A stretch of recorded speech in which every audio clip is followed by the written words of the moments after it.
नमस्कार दोस्तों, स्वागत है आपका स्टडी फॉर सिविल सर्विसेज में। वीडियो को पूरा देखिए। कोई भी आपका फीडबैक है, कोई सजेशन है, तुरंत वीडियो में कमेंट करके जरूर बताइए। अच्छा लगे तो वीडियो लाइक जरूर कर लीजिए और ऐसे वीडियो लगातार फ्री में पाने के लिए चैनल को तुरंत सब्सक्राइब कर लीजिए और बेल आइकन को जरूर टैप कर लीजिए ताकि आगे भी सारे वीडियो आपको मिलते रहे। यूट्यूब में फॉलो करते हैं तो प्लीज ये वाला फ्री टेलीग्राम चैनल जरूर ज्वाइन कर लीजिएगा। सारे नोटिफिकेशन, सारे अपडेट यहीं पे आते हैं, ध्यान रखिएगा। स्टडी फॉर सिविल सर्विसेज का कोई भी पेड ग्रुप अगर आपको ज्वाइन करना है तो सिर्फ 85648096960609797523860455 यही नंबर है हमारे, सिर्फ जहां पे कॉल या व्हाट्सएप कर सकते हैं।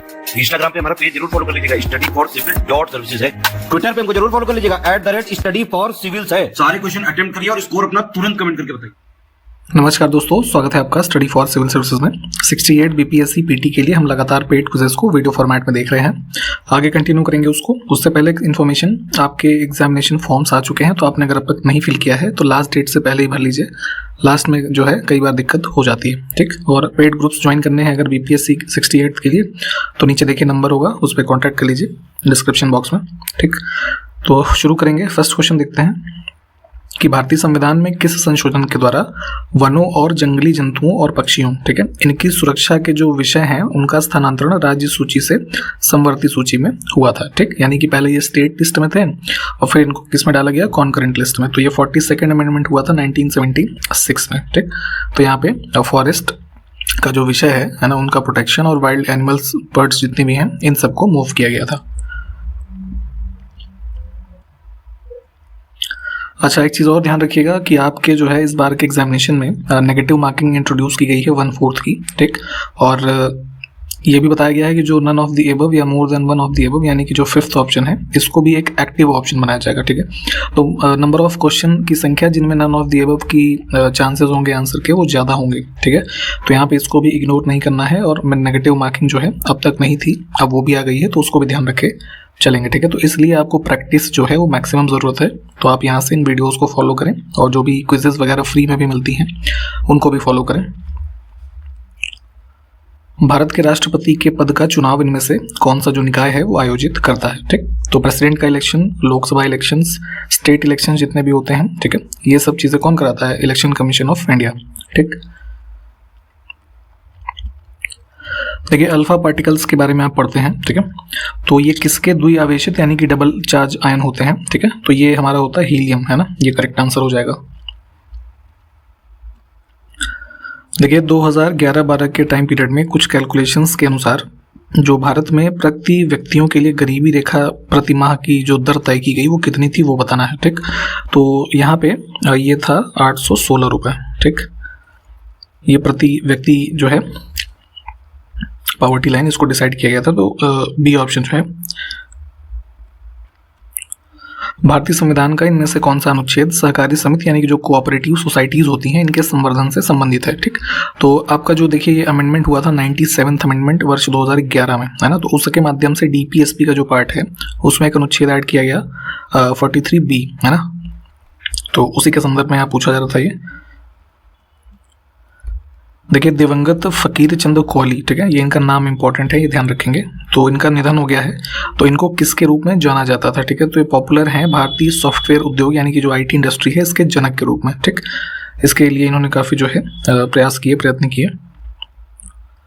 राजा टोडरमल निम्न में से किस मुगल सम्राट के शासनकाल के दौरान राजस्व मंत्री थे यानी कि रेवेन्यू मिनिस्टर थे, ठीक। तो अकबर के जो कह लीजिए मंत्री परिषद थी उसमें थे ये, है ना, डी ऑप्शन। मराठा और अफगानिस्तान के शासक अहमद शाह दुर्रानी, ठीक है। कहीं कहीं पे ये अहमद शाह अब्दाली भी लिखा मिलेगा, तो दोनों ही इसी के नाम थे, अफगान शासक था। तो इनके बीच पानीपत की जो तीसरी लड़ाई होती है, ठीक है, तो दो आप जानते होंगे कि 1526 और 1556 वाली, ठीक। तो 1761 में होती है तीसरी लड़ाई। निम्नलिखित में से कौन सा वह साधारण सा उपकरण है जिसका उपयोग विद्युत परिपथ को वियोजित करने या इसे पूर्ण करने के लिए किया जाता है, ठीक है। तो simple device which is used to disconnect और कंप्लीट एन इलेक्ट्रिक सर्किट, ठीक। तो फॉर एग्जांपल जैसे कि आप अपने किसी घर के कमरे का एग्जांपल ले लीजिए, तो उसमें जो भी लाइट्स लगी हैं, स्विचेस लगे हैं, ठीक है, मतलब जो भी कनेक्शंस हैं लाइट के, पंखे के, है ना। तो एक बोर्ड में आकर के वो उसमें कुछ स्विच लगे होते हैं, तो क्या होता है वो जो आपकी मेन सप्लाई आई होती है और जो आपके अप्लाइंसेस का सप्लाई है उस सीरीज को ही तो पूरा करता है स्विच, है ना। तो आप ऑन कर देंगे तो स्विच कंप्लीट हो जाएगी और ऑफ कर देंगे तो डिस्कनेक्ट हो जाएगा, है ना। तो ये स्विच का काम है। देखिए, किसी वस्तु के त्वरण को तब इसमें से क्या कहा जाता है, ठीक है, जब वह वस्तु एक सीधी रेखा में गति करती है और समय के नियमित अंतराल में उसका जो वेग है ना, वेलोसिटी उसकी जो है वो बढ़ती या घटती रहती है, ठीक है। तो समझिए, मान लीजिए कोई ऑब्जेक्ट ए है ना, अब ये सीधा एक रास्ता है ना, मान लीजिए पी क्यू है, तो इस पे ए ऑब्जेक्ट मूव कर रहा है, कोई मान लीजिए व्हीकल है, तो वो इस सीधी रेखा में गति करेगा और सीधी रेखा के साथ साथ नियमित अंतराल, मान लीजिए धीरे धीरे वो अपनी इसकी स्पीड बढ़ा रहा है या घटा रहा है, ठीक है। तो इसको हम यूनिफॉर्म यानी कि एक समान बोलते हैं, ऐसे एक्सेलरेशन यानी कि त्वरण को। ऑप्शन ए जो है इसको चुनेंगे हम। पानी के एक अणु में हाइड्रोजन और ऑक्सीजन के द्रव्यमानों का अनुपात जो है वो कितना होता है, ये बताना है, ठीक। तो देखिए, वाटर का मॉलिक्यूलर फॉर्मूला क्या होता है, H2O होता है। तो 2 मॉलिक्यूल किसके, हाइड्रोजन के, 1 ऑक्सीजन का है। तो अब यहाँ पे एटॉमिक मास क्या होता है, हाइड्रोजन का होता है 1, ऑक्सीजन का होता है 16, है ना। तो चूंकि इसमें 2 है तो 2⁻16 होगा। तो या तो ये लिखिए 2⁻16 या फिर 1⁸8 लिखिए, है ना। तो ये ऑप्शन में है, इसको चुन लीजिए, ठीक है। ये द्रव्यमानों का अनुपात है। देखिए, इसमें से किस प्रक्रिया को विटीकल्चर के रूप में जाना जाता है, ठीक है। तो यहाँ देख लीजिए, नीचे ऑप्शंस में से विटीकल्चर होती है जो अंगूर की खेती की जाती है। निम्नलिखित में से कौन तीरंदाजी में भारत का प्रतिनिधित्व करता है, ठीक। तो इंडिया की तरफ से आर्चरी का जो गेम है उसमें देखेंगे तो अभी हाल के दिनों में दीपिका कुमारी जो है काफी पॉपुलर रही थी, कई सारे अवार्ड जीते इन्होंने, है ना। तो इनका संबंध है जो है आर्चरी से। नेक्स्ट है कि अमृत बाजार पत्रिका की स्थापना इसमें से किसने की थी, ठीक। तो फ्रीडम स्ट्रगल के टाइम पीरियड की जो ये कई सारी मैगजीन्स और न्यूज़पेपर्स ये सब अक्सर पूछे जाते हैं, तो उसी में अमृत बाजार पत्रिका जो है ये शिशिर कुमार घोष के द्वारा स्थापित है। लकड़ावाला समिति का गठन जो है किस वर्ष में किया गया, तो एक प्रोफेसर DT लकड़ावाला के अध्यक्षता में 1993 में कमेटी गठित की गई भारत सरकार के द्वारा। इसका मेन वर्क ये था कि जो भारत में पॉवर्टी लाइन है ना, उसका एस्टिमेशन किया इन्होंने और उसके बारे में डेफिनेशन दी कि एक मतलब ऐसे समझिए कि गरीब वो है जो अपना मतलब जो उसकी एवरेज एनर्जी रिक्वायरमेंट है उसको मीट नहीं कर पा रहा है, ठीक है। तो इन सब के संदर्भ में इन्होंने दिया था रिकमेंडेशन 1993, ध्यान रखेंगे। भारतीय संविधान के 44वें संशोधन अधिनियम 1978 में जो हुआ उसके तहत निम्नलिखित में से कौन सा एक मौलिक अधिकार नहीं है, ठीक।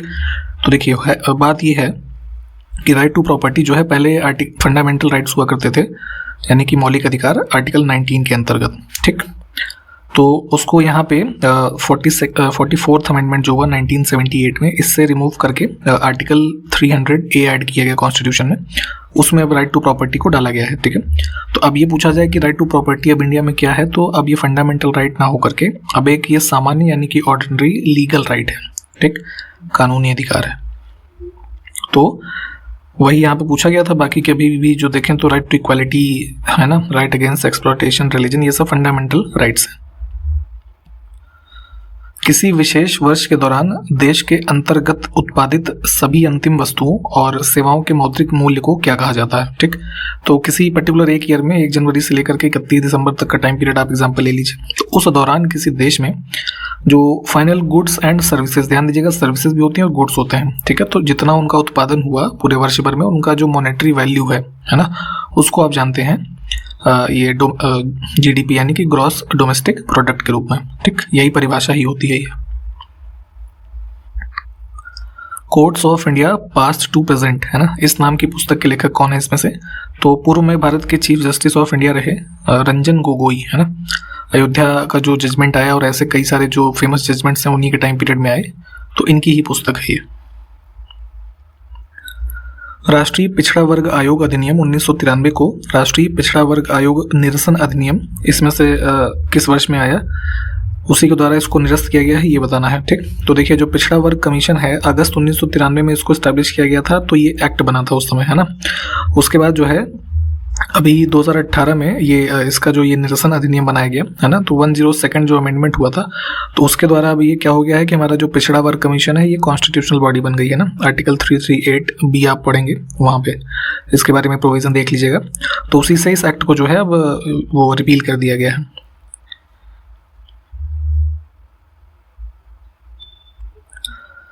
बैंकों के अलावा ग्रामीण क्षेत्रों में सस्ते ऋण के अन्य औपचारिक प्रमुख स्रोत जो है वो कौन से हैं, ठीक। तो देखिए एक तो जो है जैसे बैंक्स हैं, ठीक है, तो गांव के एरिया में वो लोन देने का काम करते हैं, आरआरबीज वगैरह हो गए, है ना।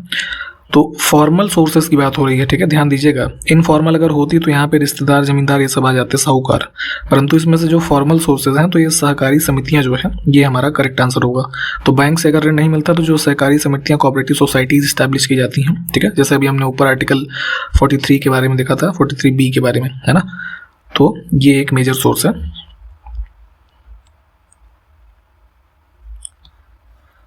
देखिए टर्म है एक सर्जिकल स्ट्राइक, ठीक।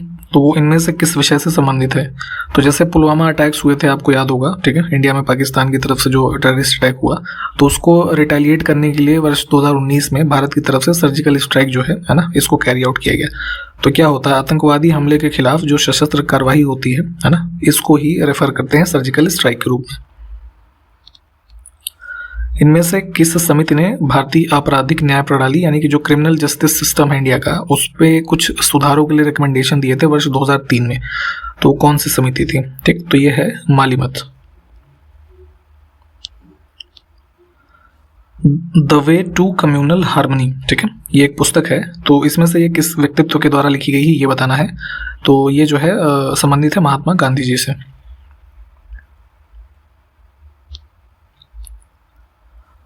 देखिए भ्रूण के लिंग का निर्धारण करने की तकनीकों ने इसमें से किस चीज़ को प्रोत्साहित किया है या बढ़ावा दिया है, ठीक। तो जैसे अब सोनोग्राफी वगैरह करके जैसे जो लोग पहले ही गर्भ धारण का जो अवस्था होती है उसी में ही पता लगाते हैं कि बच्चा जो किसी गर्भ में है वो लड़का है या लड़की है। तो ऐसी स्थितियों में जैसे काफ़ी सारे केसेस आए कि लड़कियों को उनकी भ्रूण हत्या कर दी गई या इस तरीके के केस। तो इसने अब होता क्या है कि जैसे आप अब लड़कियों को नहीं पैदा होने देंगे, लड़कों की संख्या बढ़ेगी, तो क्या हो रहा है, लैंगिक असमानता हो रही है ना।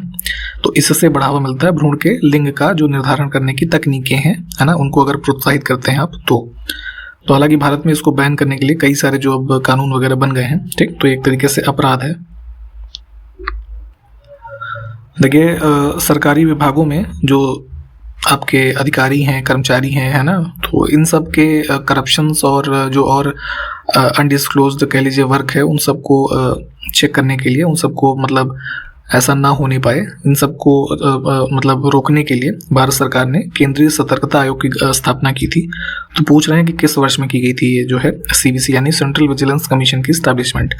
तो जो है आपका ये संथानम कमेटी की रिकमेंडेशन के बाद 1964 में इसको स्टैब्लिश किया गया।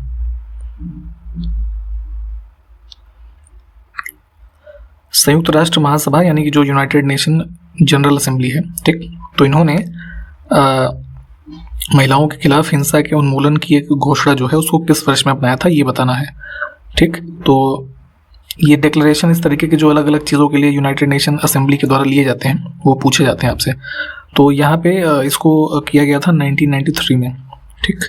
तो ये इन दिए हुए ऑप्शन में से है नहीं, तो नन ऑफ द अबव जो है इसको चुना जाएगा यहाँ से। ईरान से दिल्ली तक कलाकारों मीर सैयद अली और अब्दुस समद, है ना, ये दो लोग थे, तो के साथ कौन सा शासक जो है मुगल शासक आया था, है ना। तो देखेंगे ईरानी कलाकार थे, स्पेशली पेंटर्स थे, मीर सैयद अली और अब्दुस समद। तो दिल्ली लाने का इनका काम जो किया गया ये हुमायूं के द्वारा। तो यहीं से आप देखेंगे तो जो मुगल चित्रकारी एक तरीके से काफ़ी पॉपुलर होती है इनके बाद के शासकों में भी, वो यहीं से इनके द्वारा ही जो है शुरू की गई, ठीक। देखिए भारत में चुनाव सुधार के संबंध में सिफारिशें यानी कि अनुशंसाएं करने के लिए निम्न में से किस समिति का गठन किया गया? तो 1990 में समिति बनी थी दिनेश गोस्वामी, है ना। तो इन्होंने रिकमेंडेशंस दिए थे कई सारे कि जैसे इलेक्टोरल स्पेंडिंग कितनी हो पर कैंडिडेट, एंटी डिफेक्शन लॉ जो है उसको और मॉडिफाई किया जाए, है ना। तो ये सब रिकमेंडेशंस के साथ ही आए थे। बी ऑप्शन को चुनेंगे। निम्नलिखित में से किस एक में माल्टा अवस्थित है, ठीक। तो माल्टा एक जो आइलैंड नेशन है, आप देखेंगे जो ये भूमध्य सागर है ना, तो सेंट्रल एरिया जो इसका है उसमें स्थित है ये।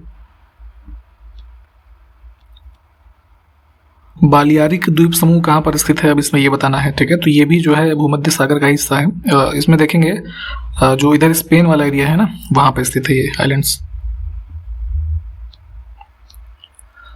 निम्नलिखित में से कौन सी एक गर्म सागरीय धारा है, ठीक है। वार्म ओशन करेंट्स और कोल्ड ओशन करेंट्स आप पढ़ते हैं, ठीक।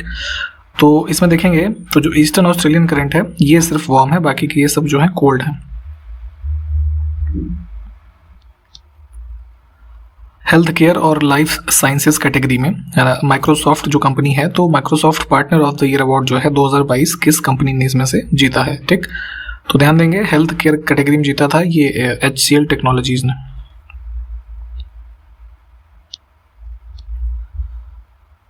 निम्नलिखित में से कौन poverty and un British rule in India का लेखक है, ठीक। तो यहाँ पे ब्रिटिशर्स के द्वारा जो धन शोधन एक तरीके से किया जा रहा था, यहाँ से पूरा पैसा निकाल के ले जा रहे थे, इकोनॉमिक ड्रेन की जो थियरी है ना, आपने मॉडर्न हिस्ट्री में इसको पढ़ा होगा। तो उन सब इवेंट्स के संदर्भ में एक पुस्तक लिखी गई दादा भाई नौरोजी के द्वारा। देखिए फ्रीडम स्ट्रगल से संबंधित पहले भी हमने कुछ पुस्तकें देखी हैं और ये पूछी जाती हैं अक्सर। तो the man who divided India है ना, इस पुस्तक के लेखक कौन है, तो रफीक जकारिया जो है ये उत्तर होगा। भारतीय राष्ट्रीय आंदोलन पर द इंडियन स्ट्रगल है ना, ये नामक पुस्तक इसमें से किसके द्वारा लिखी गई थी। तो अभी हमने बताया ना कि कई सारी पुस्तकें जो मतलब स्वतंत्रता सेनानियों के द्वारा लिखी गई और उसके बाद के लेखकों के द्वारा भी लिखी गई, तो उसी क्रम में से एक ये भी है। इसके लेखक थे सुभाष चंद्र बोस। निम्नलिखित में से कौन कैबिनेट मिशन का सदस्य था, है ना। तो था वाला अगर है तो इसमें से more than one of the above हो जाएगा, है ना, ई ऑप्शन, ठीक। कैबिनेट मिशन जो ये क्या नाम है इनका, क्लेमेंट एटली की जब गवर्नमेंट आई, ब्रिटिश प्राइम मिनिस्टर बने, तो 1946 में उन्होंने इस हाई पावर्ड मिशन को भेजा जो 3 सदस्यीय था, जिसमें पैथिक लॉरेंस, स्टैफर्ड क्रिप्स और एवी अलेक्जेंडर, है ना, ये 3 लोग थे। जॉन साइमन नहीं थे, ये साइमन कमीशन से संबंधित है जो पहले आया था। तो 3 लोग ये भेजे गए, जो उसमें संदर्भ ये था कि जो ट्रांसफर ऑफ पावर थी ब्रिटिश से जो इंडियन लीडरशिप में, तो उसी के जो है मद्देनजर इन 3 लोगों को जो है भेजा गया था, ठीक। देखिए दरभंगा में जामा मस्जिद का निर्माण किसने करवाया था ये बताना है। तो ये तुगलक डायनेस्टी का जो टाइम पीरियड है, तो यहाँ पे मोहम्मद बिन तुगलक जो है ये संदर्भित है इससे। समुद्री खरपतवार निम्नलिखित में से किसका महत्वपूर्ण स्रोत है, ठीक है। तो सी वीड्स जितने भी आप देखेंगे तो एक इंपॉर्टेंट मिनरल उनसे एक्सट्रैक्ट होता है आपका ये आयोडीन, है ना। देखिए इंसुलिन एक प्रकार का क्या होता है इसमें से ये बताना है, ठीक। तो बॉडी में आपके जो शुगर, ग्लूकोज है ना, ब्लड में ये सब मेंटेन करने का काम करता है, इंसुलिन ये है, ठीक है। तो ये क्या होता है, ये एक प्रकार का हार्मोन होता है, ठीक। अच्छा आपको ये बताना है इंसुलिन जो है ये हार्मोन तो बॉडी में किस ऑर्गन से सिक्रेट होता है ये बताएं जरा। भारत छोड़ो आंदोलन के समय निम्नलिखित में से किसने कांग्रेसी रेडियो का प्रसारण किया, ठीक। तो चूंकि 1942 में जब क्विट इंडिया मूवमेंट स्टार्ट हुआ तो बहुत सारे लीडर्स वगैरह थे जो उनको कैप्टिवेट कर लिया गया। तो ऐसी स्थिति में एक जो फ्रीडम फाइटर्स थे उनके मध्य कम्युनिकेशन के लिए एक अंडरग्राउंड रेलवे स्टेशन का, सॉरी रेलवे नहीं, रेडियो स्टेशन जो है इसके ऑपरेशन का काम जो किया था ये थी उषा मेहता, ठीक। यह कथन हम भारत को या तो आज़ाद करेंगे, या यहाँ पे या होना चाहिए था, या आज़ादी के प्रयास में दिवंगत होंगे, ठीक है। तो ये इनमें से किस आंदोलन से जुड़ा हुआ कथन है, ठीक। तो डू और डाई वाला जो स्टेटमेंट है महात्मा गांधी जी का, है ना, क्विट इंडिया मूवमेंट से, है ना, तो यही तो उत्तर हो जाएगा, ये यहीं से संदर्भित है। वह बंगाली नेता कौन था जिसने सामाजिक धार्मिक सुधारों का विरोध किया और रूढ़िवादिता का समर्थन किया, ठीक। तो देखिए 19th सेंचुरी के जो फर्स्ट हाफ में आप देखेंगे तो राजा राम मोहन रॉय और इस तरीके के जो लोग थे तो सोशल रिलीजियस रिफॉर्म्स लाने के लिए इन्होंने बहुत सारे जो है प्रयास किए। तो उसी के क्रम में एक बंगाली लीडर थे राधाकांत देव, है ना, ये जो है इन्होंने इन सब चीज़ों का विरोध करके रूढ़िवादिता यानी कि जो पुराने डर्रे की चीज़ें थी उनका समर्थन करते रहे। 1873 में देखिए किसने सत्यशोधक समाज की स्थापना की, ठीक। तो एक तरीके का सोशल रिफॉर्म सोसाइटी था, है ना, इसको इंग्लिश में सोसाइटी ऑफ ट्रुथ सीकर्स भी कहते थे। तो इसकी स्थापना की गई थी सितंबर 1873 में यहाँ पुणे में जो है ज्योतिबा फुले के द्वारा। इनमें से किस प्रख्यात समाज सुधारक ने ज्ञान योग, कर्मयोग तथा राजयोग इन 3 पुस्तकों को लिखा था, ठीक है। तो तीनों अलग अलग हैं, इंपॉर्टेंट है, स्वामी विवेकानंद जी से संबंधित है ये पुस्तकें, ठीक। चित्रकला की मुगल शैली का प्रारंभ किसने किया था। तो अभी हमने देखा था कि जो है ईरानियन आर्टिस्ट को लेकर के आया था हुमायूं, ठीक है, ये सैयद अली वगैरह जो थे, है ना, अब्दुस समद वगैरह, तो वहीं से शुरू होती है जो मुगल शैली है चित्रकला की, है ना, हुमायूं के टाइम पीरियड से। औरंगजेब जो मुगल शासक था, तो इसने किसको साहिबात उज जमानी, है ना, देखिए एक टाइटल है, तो ये उपाधि इसने किसको प्रदान की थी? तो बेसिकली ये औरंगजेब की जो है बड़ी बहन थी, है ना, तो ये जहांआरा इसको दिया गया था। मुगल सम्राट जिसने सर्वाधिक संख्या में हिंदू अधिकारियों की नियुक्ति की थी वह कौन था? ठीक, तो ये जो है देखेंगे तो मैक्सिमम नंबर ऑफ जो हिंदू ऑफिशियल्स थे मुगल्स के टाइम पीरियड में जो बादशाह हुए वो औरंगजेब के टाइम में है। ठीक, बी ऑप्शन करेक्ट हो जाएगा। और आज के वीडियो में हम यहीं तक रखेंगे। सारे क्वेश्चंस को आप देख लें, जो पूछे गए होंगे आपसे प्लीज़ उसको बताइएगा ज़रूर। हम आपसे नेक्स्ट वीडियो में मिलते हैं, तब तक के लिए नमस्कार, जय हिंद।